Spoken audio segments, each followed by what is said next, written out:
So I guess now's as good a time as any to talk about the basics of suspension setup, the absolute basics. Now, my first port of call when I get a new bike, which we're going to go through within the next couple of weeks, first port of call when I get a new bike, whether it's me buying a new bike or renting a bike, borrowing a bike, demoing a bike, jumping on someone else's bike for a lap, spring rate. Always going to be the first thing I go to. So fork has to be supportive enough that I'm not having to take my weight off of the front in order to get around things or get through things, because if I don't take the weight off the front, it's diving or it's too soft and there's no grip there. And a lot of people say, oh, how do I get more weight on the front? I feel like I've never got any grip in the corners. It's not necessarily about getting more weight on the front. It's about making your fork create more force from the front. So your spring rate is everything. A soft fork will it'll feel supple and smooth through the rocks, but it's going to feel terrible when you're going really fast. It's going to give you very little control, not a lot of steering control. And it's going to feel like there's no grip at the front. So it doesn't matter what you do from there. You can kind of compensate with fast rebound and a stiff compression to stop it from to keep it in one spot. But the real remedy is a stiffer spring. So if I'm coming through a corner and I'm kind of fairly soft on the fork, it'll just float across that dirt. It's just going to float across the gravel or whatever you're trying to turn on. Whereas when it's pushing hard, it's pushing into that gravel. When your fork's stiffer, you've got your handlebars and your hands and your body language up here, and then you've got the ground here. Now in between that is your suspension. If your suspension is soft, you're going to have to really lean on it to get it in deep enough where it's ramped up enough to become firm enough to give you the grip that you need and the pushback that you need. Instead of having to ride like that and having to compensate like that, run a stiffer spring, so more air in your fork. To a point, there's a point of diminishing returns. You'll get to a point where it's so stiff that it's just chopping you. It's just beating you up and not compliant, and you can't find any. It's the other way. You can't find grip because it's too stiff and it's sliding and it's deflecting and so many other things are going on, which kind of, I paused there because I was thinking of tyre pressure as well, which is a huge consideration. Tyre pressure has to be right. Has to be right relative to your weight and kind of your speed, but it's more so your weight. So stiffer spring is going to afford you more grip. It's going to make the bike feel more efficient. We're just talking front end here at the moment. More grip, bike feels more efficient.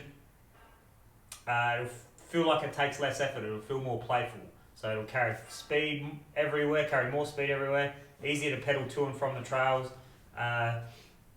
There's so many benefits to running a stiffer fork up front. Now, you'll get your spring rate to a point where you should be around the 15 to 20% sag on the fork. If you're any higher than 20% sag, you're not always, but most of the time, you're in a position of compromise. You're not optimal. Your setup's not optimal. Quite often, if you're at 25% sag and you say, but when I go to 20, it's too choppy, it's too firm. Now that's a symptom of either too much compression, too slow a rebound, a combination of the both, and too much progression in the air spring, assuming you're running an air spring. So you've got 25%, you've probably running a heap. Say, let's just, from a baseline, let's say you've got a Fox 36 and you're running 2 or 3. Actually, let's go to Lyric because it's easier. It's got the increments on it, and people much more often on a Lyric or a pipe know what their sag is because it's written on the stanchion. So let's take a Lyric. You're at 25% sag and you're running 3 tokens. With the new air spring, not the C1, but the standard debonair air spring, 3 tokens, 20% sag, 25% sag, and if you try and go to 20% sag, it's way too choppy for you. It beats you up and you don't use any of your travel. Drop the tokens out. So with the standard debonair, 0 tokens to 1 token I find is the best if you want the best of all worlds, which is compliance, efficiency. That's pretty much it. Compliance and efficiency. You want it efficient, but you want it compliant. So spring rate, 20%, 15 to 20%. When you're in that wheelhouse, then you can start fine-tuning things. So if you're at the top end of your compression, if you've got heaps and heaps of low-speed compression wound on, say there's 12 clicks available and you're up at 10 clicks, 9 or 10 clicks, wind it right back, start it at maybe 2 or 3 clicks. I'd usually say start it open, but open really feels really open. So either start it open or start it at anywhere from 1 to 3 clicks. So generally on the lyric, you're going to find between 2 and 6 clicks is your usable range of control. Now when I add low speed compression, we're kind of diving into past the spring rate here, but when I add low speed compression, I go heaps, it's heaps free. The spring rate feels right. I feel like I'm firm enough, but it's a little bit wild. It's a little bit it's in and out of the travel. I want to keep the rebound fast. If I slow the rebound down, I lose some of that grip and I lose some of that butter smoothness. So I'm leaving the rebound fast for starters. I need to add some compression. So 1, 2, 3, 4 or 5 clicks of compression. Give it another run, even if it's just a section of 100 meters of trail. Yeah, it's probably a bit easier like that because it doesn't take you as long to get back to the top of the section that you're running, so you can keep your thoughts of how the bike felt fresh in your mind. So you go up to that next set, you go back up, try that 4 or 5 clicks, see how it feels. Now what that will do is it's going to make the bike feel more controlled. The front end will go from feeling like you need to hit a line like this, but you can only get your bike within this much space of that line. It kind of wanders a little bit. You can't really be precise. Add another click of low speed. It's becoming from being able to hit within that far of the line to this far of the line. You're becoming more precise. Your bike's feeling more precise, more like it's on rails. You go a little bit more compression, more again. Oh, perfect. That feels really, really firm and stout, and there's no free play. You're basically winding out the free play. You're almost, it's kind of akin to preload, but it's going to take me too long to explain that analogy. You're basically dialing in precision. Now with precision, with that control and that extra, the bike feels more precise and more firm and strong. It also comes at a cost of grip and compliance. So it'll get to the point where it's starting to feel like it's gone from poof, poof, poof, poof, to boop, boop, boop, to boop, boop, boop. Real thuds. Like too much compression will be a thud. Boop, boop, boop, boop, boop. And you want enough of that to keep the bike level and not going in and out of its travel too much and not giving you too much feedback. But if you get too much of that, it won't go through its travel enough, and your body's going to cop all of that. So it's just going to be too harsh on you.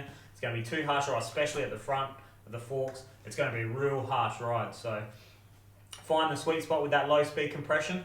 And as you're doing that, as you're adding it, you can't just focus on, right, I'm just going to do spring rate now, then I'm just going to do low speed compression now for these next 4 runs or 4 sections, and then I'm just going to do rebound. You kind of have to pay attention to your rebound as you're going as well, because as you increase the spring rate, if you're already running relatively fast compression, rebound relative to your pre-changed spring rate, you're going to have to slow that rebound down a bit. If you're running slow rebound already and you're already way out of the park, and you've increased the spring rate, you're going to have to still speed up that rebound. It'll naturally speed up because the spring's taking more force and has more force to throw back, which is what your rebound is. It's rebounding after taking a compression. So compression stroke, rebound stroke.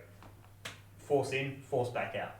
So the spring just takes force in and then repels it. And the compression and rebound damping catches the force on the way in to allow the spring to take a little bit less of that force. And on the rebound stroke, it catches some of that force going back out. So the rebound stroke catches force going back out. So a little bit of a blah blah there, but hopefully that's a little bit of knowledge that helps you. But what I'm saying is stay on top of your rebound adjustment. So keep it fast, but not topping out. So you go, you're bouncing on it and it feels like it's coming back fast, but if it's coming back fast and going tung, tung, tung, tung, like it's actually topping out, you're too fast on the rebound. So just button off one, tung, tung, button off another one, it'll feel like it's perfect. And then if you keep going, it'll feel like it's being caught on the way out. It's a little bit too slow. So somewhere there will be your sweet spot of rebound. It wants to be fast enough that the tyre can always get back and deal with stuff and keep your grip absolutely A1 and keep you smooth. It's basically keeping the fork at the top of its travel, so your next hit is in that nice, smooth, supple part, the top of the travel. Deeper into the travel your fork is taking hits, the harsher it's going to be. So keep your rebound dialed. Hopefully we'll cut it off there. Hopefully that's enough to kind of give you a flat understanding of how the compression works, how to set up your fork, and how to chase the right amount of stiffness up the front. You don't want it so stiff that you're getting beat up, but you don't want it so soft that you're having to rely on the back end to take all the hits. And it's going to make, if your fork's terrible, your back end's going to not feel great anyway. So have a think about that. Have a crack and make sure your tyre pressures are right as well. My weight, 74 kilos, and a 27.5, I run 25 at the front or 24 if it's really choppy and not that fast a trail and steep and I need grip. On a 29er, I run 22 or 21 PSI in the front. So make sure your tyre pressures are right and play with your spring rate.